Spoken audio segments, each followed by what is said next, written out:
क्या हुआ यार? क्या हुआ? क्या हुआ? एक मिनट है, बेवकूफ आदमी। जैसा कि आपने देखा कि हैदर बहुत ज़्यादा गुस्से में थे। नॉर्मली हैदर गुस्सा नहीं करते, लेकिन मैं आप लोगों को बताता हूँ कि ये सारा मामला है क्या। रजब भट्ट की शादी की दावत उनके एक दोस्त ने की थी, वहाँ पे सब गए थे शादी में खाना खाने के लिए। तो हैदर बाहर टहल रहे थे, उनको एक फ़ोन कॉल आई थी। तो अचानक एक गाड़ी आती है, होंडा सिविक आती है और आके हैदर को साइड मारती है और बिल्कुल गाड़ी वो रोक लेते हैं और हैदर को बोलते हैं कि आप देख के नहीं चल सकते। तो हैदर उनको बोलता है कि भाई इतनी बड़ी सड़क पर पड़ी है, मैं तो पैदल चल रहा हूँ, तो आप सड़क से गुजरो। खैर वहाँ पर बीमारी होती है। वो बंदे गाड़ी से निकलते हैं और हैदर को कोनी मारते हैं, खींचा तानी करते हैं। इतनी देर में गार्ड आता है और हैदर को बचा के अंदर ले आता है। हैदर भी गुस्से में था, मान डोगर भी गुस्से में था। गार्ड दरवाज़ा बंद कर देता है। मान डोगर पूरी कोशिश करता है कि दरवाजे के ऊपर से टाप के बाहर चला जाए, लेकिन वहाँ पे रजब भट्ट आ जाता है और इस मामले को ठंडा कर लेता है। बंदे वहाँ से भाग जाते हैं, चले जाते हैं। रजब भट्ट भी ये बात बोलते हैं बंदों को पकड़ना था और गार्ड को बोलता है कि जो मामला बाहर करना होता है वो कर दिया करो, फिर बात की बाद में देखी जाएगी। ये नहीं हो सकता कि कोई बंदा भी आए, इनके साथ मस्तियाँ करे और उसके बाद वो चला जाए, बदतमीजी करे और उसके बाद वो चला जाए। रजब भट्ट ये बात बोलते हैं, देखिए ये किसी और का घर था, किसी और का दरवाज़ा था। अगर ये मेरा घर होता, अगर ये मेरा दरवाज़ा होता या फिर ये सड़क होती तो फिर मैं बता देता जिस बंदे ने हैदर को कोनी मारी है मैं उसकी कोनी उतार कर ले जाता। तो इतना सख्त स्टांस जो लिया रजब भट्ट ने लिया, गुस्सा रजब भट्ट को काफ़ी ज़्यादा था। उन्होंने गार्ड को भी बोला कि देखो जब मामला स्टार्ट हुआ था बाहर जो करना था आप करते, आप खामोश क्यों रहे हो, आप हैदर को उठा के अंदर ले आयो। इस तरह तो ये होगा कल को कोई भी आएगा आके हमारे साथ छेड़खानी करेगा, पंगेबाजी करेगा, उसके बाद चला जाएगा और हम देखते रह जाएंगे।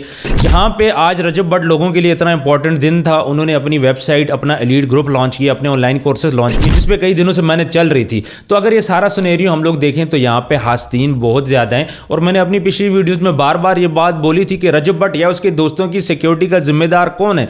ये लोग अपनी सिक्योरिटी के बारे में इतना नॉन सीरियस क्यों है। इनको पता है कि इनको एक फेम मिल चुका है, उसके बाद लोग बहुत ज़्यादा इनके खिलाफ हो चुके हैं। तो हैदर को ये नहीं करना चाहिए था कि आप बाहर रोड पर जाओ, रोड पर जाके आप फ़ोन कॉलें सुनो। सिक्योरिटी के प्रोटोकॉल्स ये लोग बिल्कुल फॉलो नहीं कर रहे। उसके बाद हसद भी बहुत ज़्यादा ज़ाहिर बात है नज़र लगती है। जहाँ पे इतने ज़्यादा पैसे की इन्वॉल्वमेंट हो, शॉर्ट टाइम में रजब भट्ट ने इतना ज़्यादा पैसा कमाया, उसके दोस्तों ने पैसा कमाया। पिछले कुछ दिनों में हमने देखा कि रजब भट्ट ने अपने दोस्तों को गाड़ियाँ लेके दी, शाजी को गाड़ी लेके दी, उसके बाद हैदर को गाड़ी गिफ्ट की। तो लोग ज़ाहिर बात है जलते भी हैं। और इस टाइम पे लाहौर के अंदर इतने बड़े बड़े ग्रुप हैं जिनके पास पैसा है, वो बोल रहे हैं कि भाई हमारी इज्जत नहीं है तो इस बंदे की इज्जत क्यों है।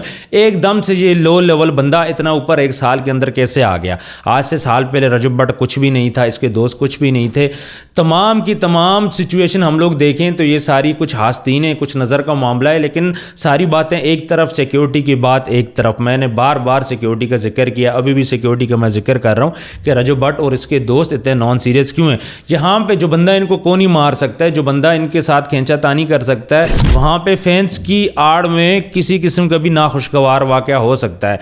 रजब भट्ट और इसके दोस्तों की जान को इस टाइम पे खतरा है। दूसरा, इस टाइम पे जो उन्होंने अपनी वेबसाइट लॉन्च की, बहुत से लोग ये बात बोल रहे हैं कि ये फ्रॉड करने जा रहे हैं। हर तरफ ये आवाज़ फैली हुई है कि ये 3 बंदे जो पाकिस्तान के टॉप के 3 जो व्लॉगर्स हैं, जिसमें नदीम नानी वाला वो टिकटॉकर है, इसके अलावा रजब भट्ट हो गया, डक्की भाई, ये सारे पाकिस्तान के जो टॉप के व्लॉगर्स हैं इस टाइम पे ये जा रहे हैं लोगों को चूना लगाने के लिए। अब ये चूना कैसा है आप सबको पता है कि इन्होंने अपने कोर्सेज लॉन्च किए हैं।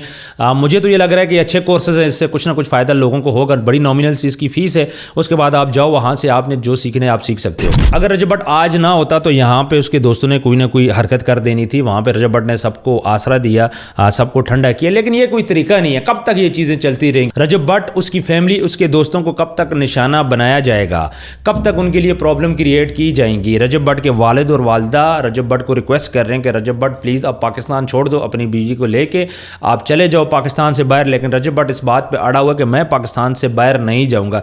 देखें व्यूअर्स, पाकिस्तान की ये हिस्ट्री है। कोई बंदा इतने कम टाइम में ऊपर आया, ऊपर आने के बाद उसको या तो ख़त्म कर दिया जाता है या फिर वो खुद ही ख़त्म हो जाता है, या तो उसको नज़र ख़त्म कर देती है या फिर उसको कोई ना किसी मामले में डाल दिया जाता है।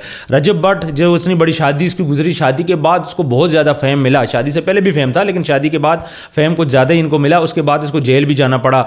उसके बाद इस पर FIR भी हुई, लाहौर के अंदर भी हुई। एक इसके ऊपर पटिशन स्टिल चल रही है कराची के अंदर, उसका भी जवाब इन्होंने देना है। 13 तारीख को उसकी दोबारा पेशी है। अब देखते हैं कि रजब भट्ट उस मामले को कैसे डील करते हैं। तो ओवरऑल सब चीज़ों को देखा जाए तो इस टाइम पे रजब फैमिली इस टाइम पे सिक्योरिटी रिस्क पे है। उसके दोस्त परेशान है, उसके नेबर्स परेशान है, बार बार फैंस भी उसके घर को जा रहे हैं। इसके अलावा बहुत से लोग हसद भी करते हैं, इनको तंग भी कर रहे हैं। जिस बंदा था होंडा सिविक में उसे पता था हैदर है, रजब भट्ट ने भी ये बात बोली है कि उसको पता होगा, बाकी हैदर भी ये बात बोल रहे हैं हाँ उस बंदे को पता था। तो उस बंदे ने आके गाड़ी रोकना, इतना सब कुछ करना, इसका मकसद क्या था? मकसद सिर्फ और सिर्फ था इनको तंग تنگ کرنا, انتشار پھیلانا. اس کے بعد جب اس کو لگا کہ سچویشن ورسٹ ہو رہی ہے, اندر اور بہت سارے لوگ ہیں جو باہر نکلیں گے, تو وہ بندے وہاں سے بھاگ گئے. اس طرح ان کو پریشان کیا جا رہا ہے, آگے بھی کیا جائے گا. ابھی جو ان کے اوپر فراڈ کا الزام ڈال دیا, دیکھیں ایک بندہ 5.5 ملین, ایک بندہ 8.5 ملین, اور ایک بندہ تقریباً اس کے ہو گئے ہیں 1 کروڑ سے زیادہ اس کے فالوور ہیں. تو اگر بات کی جائے, اتنے جو بڑے لوگ ہیں, اتنی بڑی سیلیبریٹیز یہ بن چکے ہیں, کیا یہ لوگوں کے ساتھ فراڈ کریں گے؟ کیا ان کو پیسے کی اتنی ضرورت ہے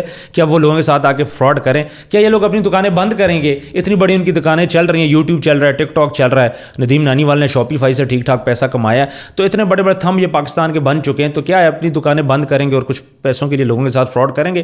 رجب بٹ جو پر ڈے لاکھوں روپے کماتا ہے, پر ڈے کی میں بات کر رہا ہوں, یوٹیوب سے لاکھوں روپے کماتا ہے, ٹک ٹاک سے بھی 3-4 لاکھ روپے وہ کما لیتا ہے. تو یوٹیوب سے زیادہ کماتا ہے, ٹک ٹاک سے تھوڑا کم کماتا ہے, لیکن لاکھوں میں کماتا ہے. ظاہری بات ہے, لاکھ بڑی رقم ہے پاکستان کے اندر. تو جو بندہ لاکھوں روپے دن کے کما رہا ہے, اسی طرح آپ ڈکی بھائی دیکھ لو, ڈکی بھائی بھی اپنے ولاگ سے دن کو لاکھوں روپے کما لیتے ہیں. ایک دن میں یہ لاکھوں روپے کماتے ہیں, میں مہینے کی بات نہیں کر رہا, ایک ولاگ سے یہ لاکھوں روپے کماتے ہیں. جب یہ اتنے پیسے کما رہے ہیں تو ان کو کیا ضرورت ہے کہ یہ آئیں یہاں پہ آ کے فراڈ کریں؟ گھر انہوں نے بنا لیا, گاڑیاں انہوں نے بنا لی, بینک بیلنس بنا لیے. اس کے علاوہ رجب بٹ کا جم ہے, رجب بٹ کی پراپرٹی ہے, ڈکی بھائی کی پراپرٹی ہے, ڈکی بھائی نے ہوٹل بھی اوپن کر لیا اسٹرالوجی کے ساتھ. تو اگر یہ ساری چیزیں ہم لوگ دیکھیں تو ان کو ضرورت نہیں ہے کہ یہ جائیں اور جا کے لوگوں کے ساتھ فراڈ کریں. کیوں؟ کیونکہ ان کی دکانیں آلریڈی چل رہی ہیں, اور اگر انہوں نے فراڈ کرنا ہوتا تو ابھی تک یہ کر چکے ہوتے, پہلے ہی کر چکے ہوتے. یوٹیوب سے پیسے کمانے سے پہلے بھی یہ فراڈ کر سکتے تھے. اب تو یہ پیسے ان کو مل رہے ہیں, ان کو ضرورت ہی نہیں فراڈ کرنے کی. تو ویورز کامنٹ سیکشن میں آپ نے ضرور بتانا ہے آج کی ویڈیو آپ کو کیسی لگی, اور بار بار اگین میں کہوں گا کہ رجب بٹ اور اس کے دوست اور اس کی فیملی سب سیکیورٹی رسک میں ہیں. یہ آواز ویڈیو کو زیادہ سے زیادہ آپ نے شیئر کرنا ہے تاکہ ان تک ہماری آواز پہنچے, تاکہ وہ اپنے سیکیورٹی جو پروٹوکالز ہیں ان کو فالو کریں. اپنا ڈھیر سارا خیال رکھیے گا. ملتا ہے نیکسٹ ویڈیو میں. اللہ حافظ.